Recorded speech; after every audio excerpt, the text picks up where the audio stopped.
Sesambut nenepi ing budi karo Gusti yang Maha Widi. Ora menika gumun dasare panjenengan nika satriya. Satriya ki agane lamun kebaling donya brana kudune sesunan panjenengan boten. Lah kok panjenengan wonten ing Sanggar Palanggan menika napa ingkang dipun pamarene lho Wicara. Aku kepengin dadi dipati ing Tulung Agung.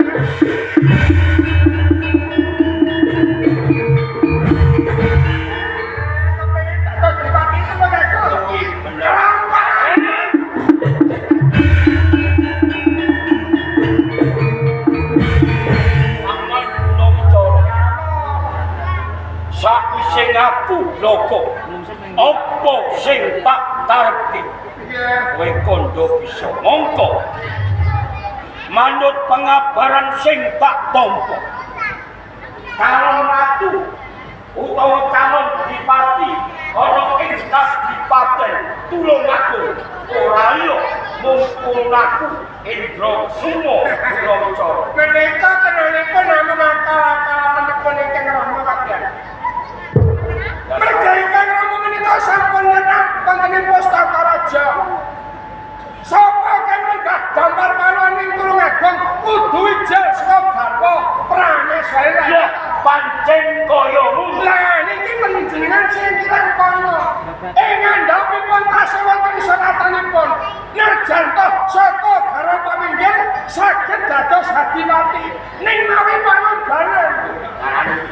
Panunggalanipun ingkang kadang kita pecah.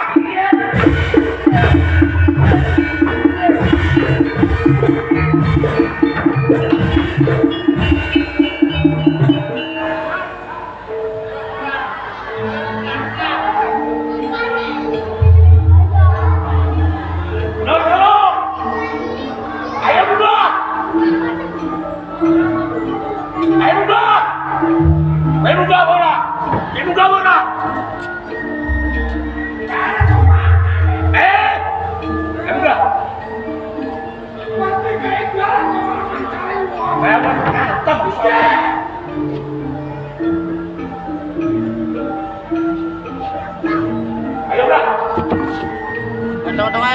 sing apik. Takon medun ora gembel. Terus ke opo lakon berkoro paluan aku materi kadang damas dipati intro Yo. Jerbasuk ini mawa Prabeya. Jerbasuk ini mawa Prabeya. Menawi boten negelaken dhateng ingkang kadang panjenengan boten saged dados dipati. nah aku ora tegel mateni Kang Mas Dipati Indranegara aku ora kapok Boten kelamaan. ora kapok Boten kelamaan.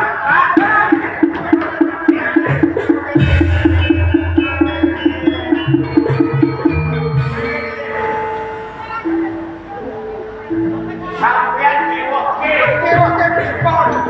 nah aku mateni Kang Mas Indranegara aku dadi Dipati aku arep bangsa semua hotel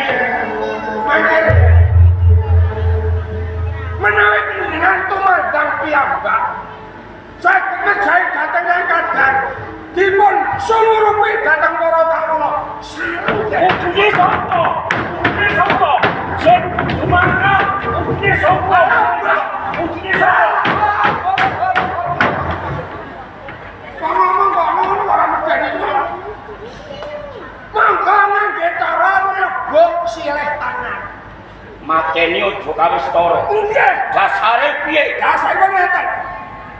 Monggo pados tiyang sanes ingkang saged mejahi dhateng ingkang kadang bedah kadipaten Medion. Mangke Medion sampun kawula Dion terus. Dion terus. Tulungagung daratan gane. Kadipaten Tulungagung Komplang jenengan sing jumeneng minangka Kadipaten. Ukune sapa? Gunawicara ingkang tumapak mateni Kang Mas Indranegara. Ukune sapa? Ukune sapa? Ukune sapa? Ukune. Amit apa? Wong kerase ngene. Kula niki gadah mitra, gadah kanca. Ingkang ing mangkenipun badhe kula sedaya supados bedhaipun Tulungagung. Adipati Pacitan Porbanara Imbali Porbanara.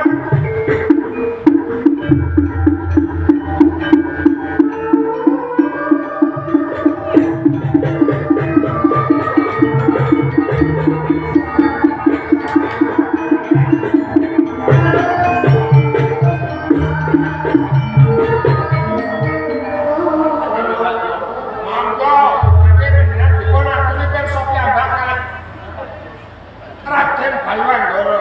Paman Purbangkara Ajeng Pangeran Bayan Baywandara kula ingkang dawuh nimbali kalih Paman Purbangkara.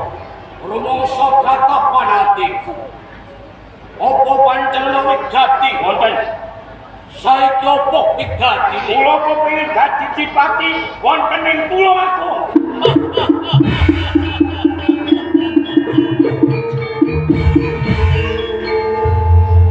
Kepengin dadi Adipati ing Kadipaten Tulungagung.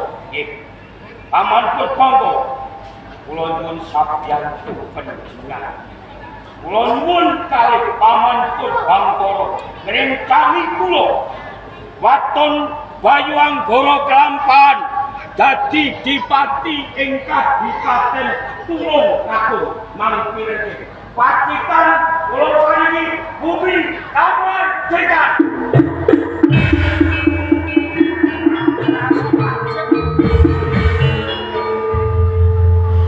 Ramungka aku ganti. Ngurubah negara ing Tulungagung. Aku Pacitan Bali memang kita. bumi merdeka. Iya, ora usah pajak. Sekseni Tak seksane. aja manis. Selak ing janji. Ora aku seksane. Pangeran Paman Purbangkara ndak ugemi. Ndak sakoy. Satu.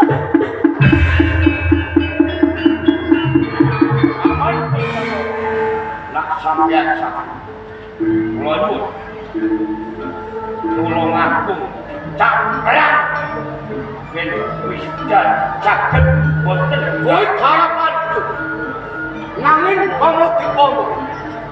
Lamun nek lakon Bupati Kulongagung, selak janji ojo tak dosa.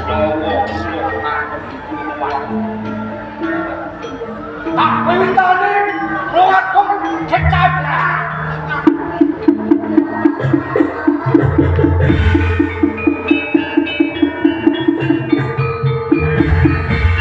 Iki rampun genah. Saniki kanton nyabaraken ingkang kulunan anggenipun badhe juneng. apa sesuk nanti ing siri saka wetan. Ulun aku indrok semua bakal kawisuda adipati ing Tulungagung. Iya. Bunga Buwisara karo Dumapak ing Tulungagung kudu tabah jenengan niku. Paring paman.